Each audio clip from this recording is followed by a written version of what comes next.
स्वागत है दोस्तों आपके अपने YouTube चैनल पर। जिस घड़ी का आपको लंबे समय से इंतज़ार था वह अब समाप्त होने वाला है। सक्षमता परीक्षा में उत्तीर्णता के बाद विशिष्ट शिक्षक बनने के लिए जो काउंसलिंग एक बाधा थी वह जल्द ही आपका समाप्त होने वाला है। चूँकि माध्यमिक शिक्षा निदेशालय के द्वारा जो आदेश आया है उसके अनुसार 1 से 6 अगस्त के बीच आपको अपने आवंटित ज़िले में ही काउंसलिंग में उपस्थित होना है और काउंसलिंग में उन्हीं प्रमाण पत्रों को प्रस्तुत करना है जिन प्रमाण पत्रों को आपने परीक्षा फॉर्म भरते समय सबमिट किया था, और वे सभी प्रमाण पत्र उसी क्रम में ले जाने हैं जिस क्रम में आपने फॉर्म भरते समय दिया था। तो किन किन प्रमाण पत्रों की आवश्यकता होगी, तो चलिए आगे देखते हैं दोस्तों।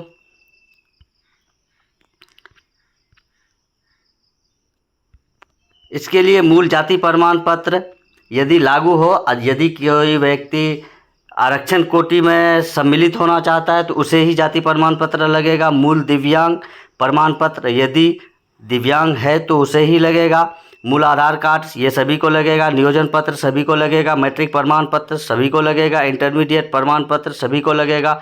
स्नातक प्रमाण पत्र जो स्नातक ग्रेड में है 6 to 8 या 6 to 8 से ऊपर तो उसे देना है। स्नातकोत्तर प्रमाण पत्र ये भी जिस पर लागू होगा उसे ही देना होगा। डीएलएड बीएड प्रमाण पत्र ये इन दोनों में से कोई एक, डीएलएड या बीएड, ये सबको भी देना है। दक्षता बीटेड एस्टेट सीटेट प्रमाण पत्र, इन प्रमाण पत्रों में से कोई एक, चाहे दक्षता हो, बीटेट हो, एस्टेट हो, सीटेट हो, इसमें से एक लगेगा। अभ्यर्थी अपना पैन कार्ड के साथ उपरोक्त सभी डॉक्यूमेंट्स का 100 भी प्रमाणित छाया प्रति साथ लाएंगे।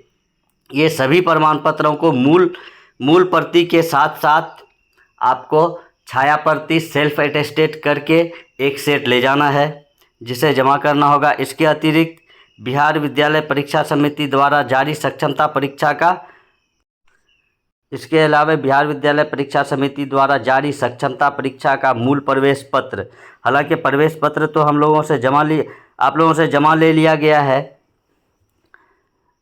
लेकिन अगर आपके पास जीरोक्स होगा तो वही मूल प्रति के रूप में काम कर जाएगा। पासपोर्ट साइज का 3 फोटोग्राफ, जैसा कि समिति द्वारा आपने फॉर्म भरते समय जिस प्रकार का फ़ोटो दिया है उसी प्रकार का 3 फोटो देना है। और बैंक अकाउंट नंबर के साथ चैलेंज चेक या पासबुक दोनों में से कोई जो आपके पास उपलब्ध होगा वो देना है। उसके बाद जिला शिक्षा पदाधिकारी के लिए यह है कि डीआरसीसी में ध्वनि विस्तारक यंत्र का लगाना, फिर बैठने के लिए अभ्यर्थियों को कोई ये नहीं परेशानी नहीं हो इत्यादि, ये उसके लिए ये है। और यदि आपको इन प्रमाण पत्रों में कोई प्रमाण पत्र नहीं है अथवा उपलब्ध नहीं है उस समय में, तो उसके लिए भी आपको समय दिया जाएगा और आप उस प्रमाण पत्र को उपलब्ध कराने के बाद फिर आप उपस्थित होंगे। लेकिन दोस्तों ऐसा नहीं करेंगे हम लोग कि कोई प्रमाण पत्र कमी है। अभी हमारे पास 15 दिन का समय है लगभग, तो इन 15 दिनों में जो पेपर लगेगा उसे अभी से जेरोक्स और ये सेट बना करके रख देंगे ताकि उस दिन कोई आपाधापी नहीं हो। और यदि किसी का प्रमाण पत्र संदेहास्पद या जाली पाया जाता है तो उसके लिए विभाग के द्वारा कुछ कार्रवाई की जाएगी। जो फिक्स नहीं है वो क्या किया जाएगा ये विभाग जाने, इसके लिए बाद में विभाग के द्वारा विस्तृत जानकारी दी जाएगी।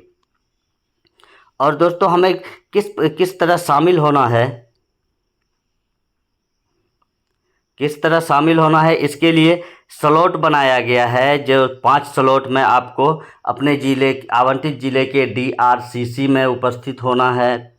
तो 5 स्लॉट, पहला स्लॉट 9 बजे से 10:30 बजे तक है, दूसरा स्लॉट 10:30 बजे से 12 बजे तक है, तीसरा स्लॉट 12 बजे से 1 बजे तक है, चौथा स्लॉट 1:30 बजे से 3 बजे तक है, पाँचवा स्लॉट 3 बजे से 4:30 बजे तक है। यानी 1.5 घंटा का एक स्लॉट बनाया गया है। और किस स्लॉट में उपस्थित होना है इसके लिए आपको अलग से सूचित किया जाएगा, चाहे ई शिक्षा कोष के माध्यम से हो या मैसेज के माध्यम से हो, ये आपको सूचित कर दिया जाएगा।